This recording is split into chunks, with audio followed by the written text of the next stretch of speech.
I was looking at the quality of this new camera. Yeah. And I think there's a fairly huge improvement. No.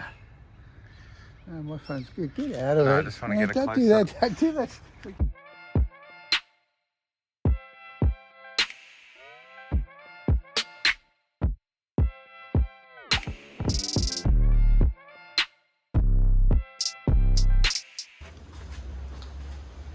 You're going into time lapse in a minute, so I thought I'd better just tell you what I'm about to do. So I'll sand it back probably with 120, then do any bog work that's required, and hopefully not too much this time. Finish sanding it down with 240 and then put some epoxy primer on it, and then sand that back down with 240 again. Fix any more blemishes if I find them. If I do, I'll probably rough it up with some 180. Probably even 120. And from there on, I'll put a coat of, did I say epoxy primer on? Whatever, high build primer. And then that'll be up to the stage of the other side, give or take. And I'll go onto the roof from then, and then the back. And then we'll have to start thinking about putting some colour on. Looking forward to that. All right, so enjoy, and thanks for being here.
Well, that's it for today. I'm bushed and ready for a break. So I find sanding this sort of sanding quite hard work. It goes on for hours and I get tired. But it's coming on very well. Some of the paint I probably didn't do as thick as I would have liked, but that's about it. And a bit of a high spot there which I had to sand out. Don't ask me why that was there. But it's coming on very nice. I'll sleep on what I want to fix up now.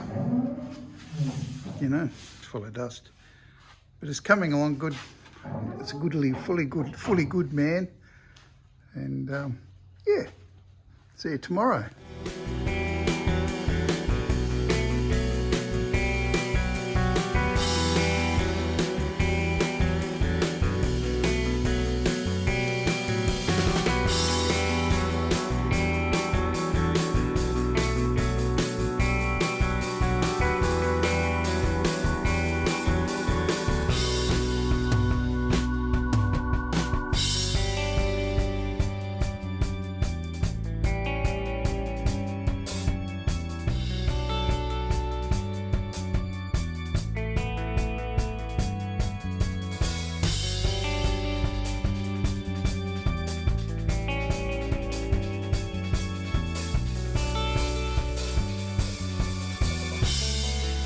This is day 2 on this side.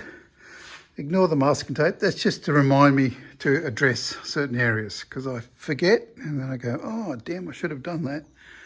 But it's coming along really nicely. I gave this a bit of a tap down and another skim because it was just not right. And we're talking small amounts here. And so it's really coming along well. I'm really pleased with it. I mean, I could have just high build primed it and just blocked it again, but I'd rather just do it this way. It's just more efficient.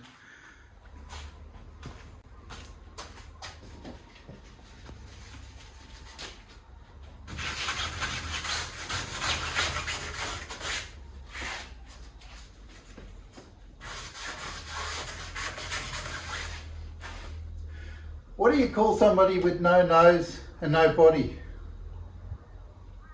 Nobody knows.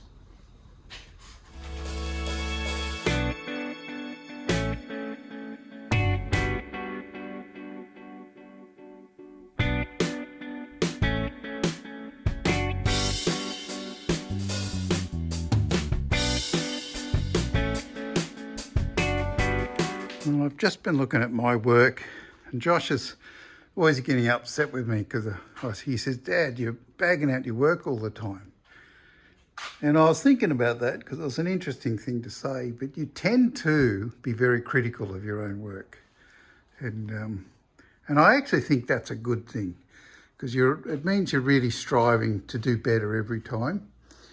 And I tell you, I did a terrible job. This is my bog job here.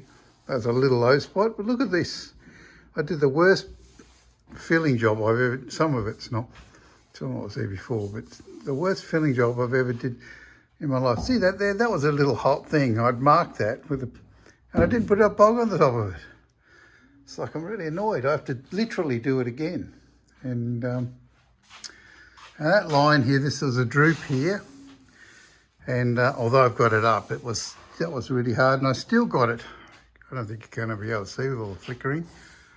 Like low spot. Like I still didn't get it right. I'm really annoyed. And I haven't sanded there yet, but God knows what we'll find there. So yes, you are your own worst critic or your biggest critic, and I think that's a good thing. And you just keep working on it until you go, that's okay. And everybody has their own standard, and that's all right too. So anyway, I'm going to get back to it, and I promise no more dad jokes.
Well, here it is,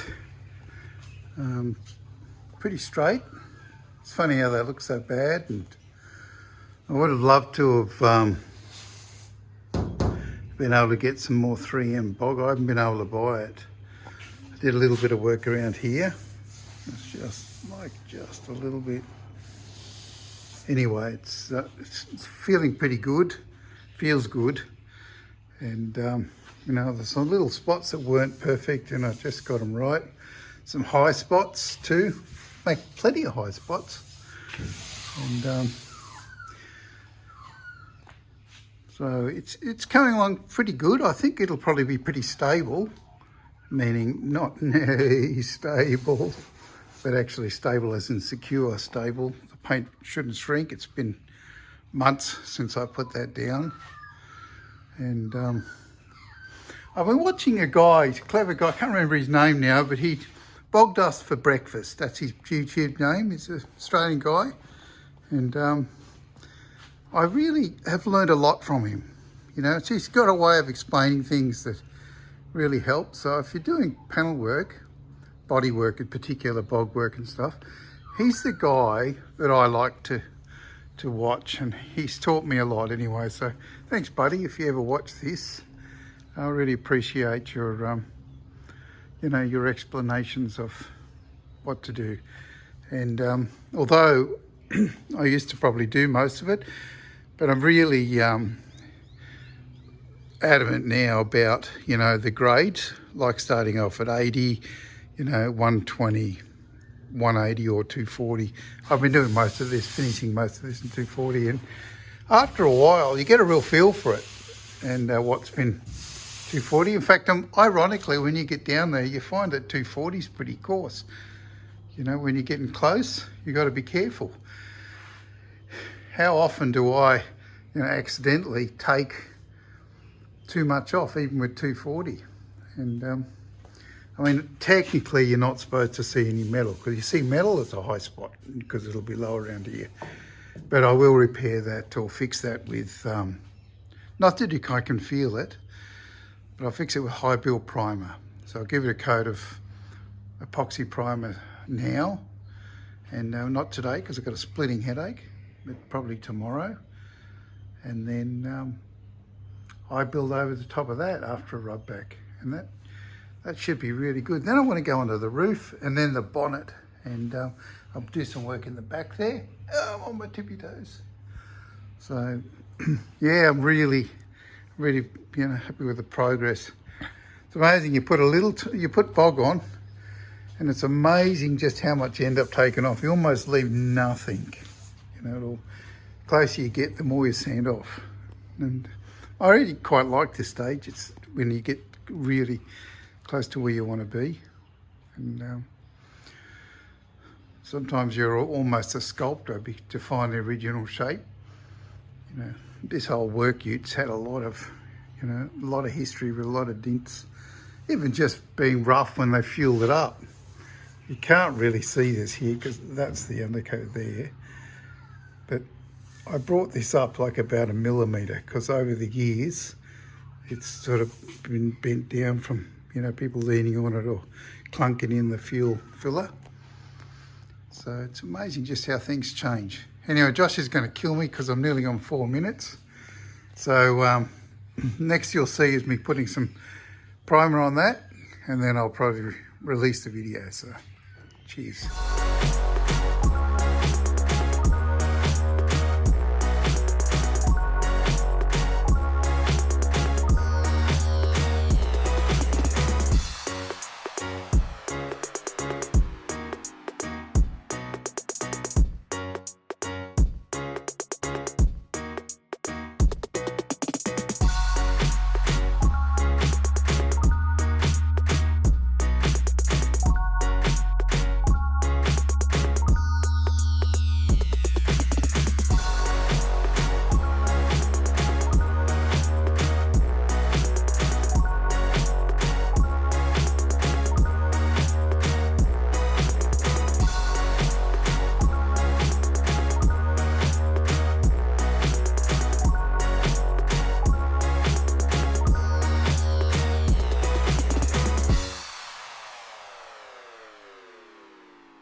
Thought I'd give you a closer look at the finished product. Finished product. It's not quite finished, but you know what I'm talking about. And this is just the epoxy. But you'll need a good sandback with some 240 in a week or so, and then I'll put some high build primer on it. And but all in all, it's pretty sharp. I'm not unhappy with it. And so I thought I'd just. Oh, that's pushing. I'm lowering the car. You get the idea. I put a fairly glossy coat of epoxy primer on it this time, and make it easier to sand. I'll give it a mist coat, and a gentle mist coat actually, and or guide coat, however you want to say it, and sand back this one more stage. and it gets the grey, and then she'll go from there. But I'm going to wind up the video here because it's getting too long, and I'll show you the grey going on later in the next video. But from there I go onto the roof, and I've got the bonnet lying around here somewhere. I'll probably get started on that. So hey, thanks for watching. Can I do it this way? I don't know if I'm in, but thanks for watching, and cheers. I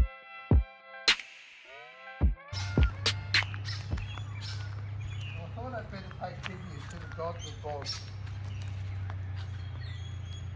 What? I'm paying tribute to the gods of bog because, you know, that's what they make my car look like.